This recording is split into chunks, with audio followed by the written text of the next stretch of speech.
It's a struggle to look back to the beginning of this. 2001, is it? Season 1 was that's even before James joined, because we were with another chap. James was lost or something. And what jumps out is I've done radio and TV now for 26 years. But even by then I'd been, 10, 15 years in it. And it was the fact that in the first day, the first studio record in the studio, which is just behind you over there, we stood on the stage and we'd rehearsed, we knew what to do, and it was Jeremy and me, we were ready, and all the audience was in, and then they play in the theme tune, and the theme music of Top Gear came on, and I thought, brilliant, Top Gear's on, oh hang on, I'm on it, because it was my favourite show as a kid. I loved it in a previous incarnation. So it just blew my mind to that. I had to think and concentrate. That was a really special moment. And it was just knowing when I went for my audition for it, which is now 12 years ago, and I drove home. My agent had said, "Yeah, you got an audition. They're doing a new Top Gear. You're not going to get it. They want a girl." Oh, all right, thanks. So I went and did the audition, and I just rang her on the way home and said, "Oh, it's real. I wish I hadn't gone. Why? Because they're all great. They're going to have such fun, and the show's going to be amazing. And I'm not going to get it." And then about 3-4 months later, I got the call and I got it. Did they make you talk about sheep? It was the lamb bank, wasn't it? Well, they made me talk about my history in local radio, which is where I started in 1987-8. And one of my first jobs was I was handed a sheaf of papers at BBC Radio Cumbria, which is a very rural local radio station, a very agricultural area. And my first job, they give you a big sheaf of papers, and on it are just the names of sheep, different types of sheep, and you have to read these out. These are lambs, in the hope that other farmers who maybe have ewes with their lambs, their ewes can adopt these lambs. It's a public service. So I had to read it. 2 key issues. One, it was a 20-minute read. There's hundreds of these pieces of paper. 2, the DJ said, "Now at 9:20, it's time for the lamb bank with Richard Hammond." And he played the jingle, but the jingle was, bah. I just completely lost it. So I was on the floor, that was my day one, rolling about on the studio floor with bits of paper, trying to say the names of lambs to a microphone up there. Look where it got me, sitting here on an Astra. Yeah.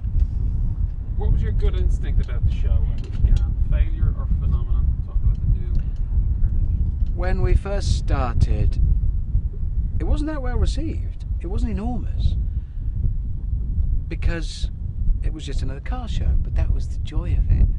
It wasn't subject to the kind of scrutiny to which it is now on a hourly basis all around the world. Nobody gave a rat's what's it about it. We just did our little car show. I figured it was good and going to get better. I knew we were going to have fun. I knew I was working with kind of the best in a fairly narrow field, making car shows. I'd made car shows for 8-9 years previously on smaller stations. So it was, I thought this would be good, we'll enjoy this would be nice. I don't know, maybe we might run for a couple of years. Here we are. Who has been the one guest on the show that made you nervous, and why? When the guests turn up for the show, it's amazing how differently they handle it.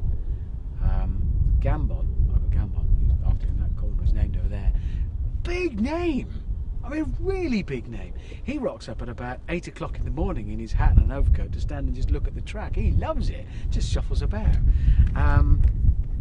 Patrick Stewart, when he turned up, we were all sitting on a table just there, down from the production office, in the sun, day like today, having a quick chat before we went into the studio. And this bloke shuffled up with a baseball cap on, all right? And we went, yeah, whatever, we're in a meeting, hang on. And it was Patrick Stewart. But then occasionally Hollywood arrives. Hugh Jackman was here last week. We had Tom Cruise here, and then the place is littered with Winnebagos and people, because they have people who do people things. So it's amazing the different ways in which they arrive. I don't know, what makes you nervous? It makes you nervous when you look up and realise the person you're about to send away for interrupting your lunch is an international movie star. But equally, it makes me nervous when somebody turns up with people and Winnebagos, because I'm a local radio presenter. I have two daughters, aged 10 and about to be 13, and they have no interest whatsoever in cars, motorcycles or helicopters, all the things I like, because none of those things are ponies. And that's it. That's as far as our interest extends. My eldest daughter comes out on the motorbike with me and goes in the helicopter occasionally, but I know all the time she's doing it to humour Daddy, because she's sweet. When they reach an age to drive, will I be scared? The elder one, Izzy? No. She's incredibly sensible. That makes her sound boring. She's not. She's a lunatic, but she's good at evaluating risk. She's sensible with her riding. She's sensible with what she does. Willow, my youngest, is a maniac, and that will make me a bit edgy. They're both good. They've got those little electric cars that you can belt around in at home. They're too big for them now, but they were, when I could persuade them to get in them, drive about a bit, to humour me, they were good. I used to set up courses and have them like doing auto testing in the yard at the back of the house around cones and parking, and they'd yeah, all right then, yeah, great, I did it, thanks, away. I have to look at the ponies. They don't care. I get home and there's my wife, two daughters, Mel who helps around the house, another girl whose name I don't know who helps with the horses, and they're all there, and then there's me, and I get home, land on the lawn or get home off the bike. Hello ladies. Nothing. I just wander through the crowd, make myself a cup of coffee and go off to the garage and sit with my bikes. That's true. I'm not making that up. That's my life. If you had to choose James or Jeremy to drive you somewhere urgently, who would you pick and why? If I had to choose James and Jeremy to drive me somewhere urgently, it rather depends upon how far away it was. Because choosing James for a short, snappy journey, mistake, because it takes him a while. He has to walk up to the car, stop, consider the car. Am I on the right side for the steering wheel? Yes, yes I am. I need the door. I'm standing next to the door, there's the handle.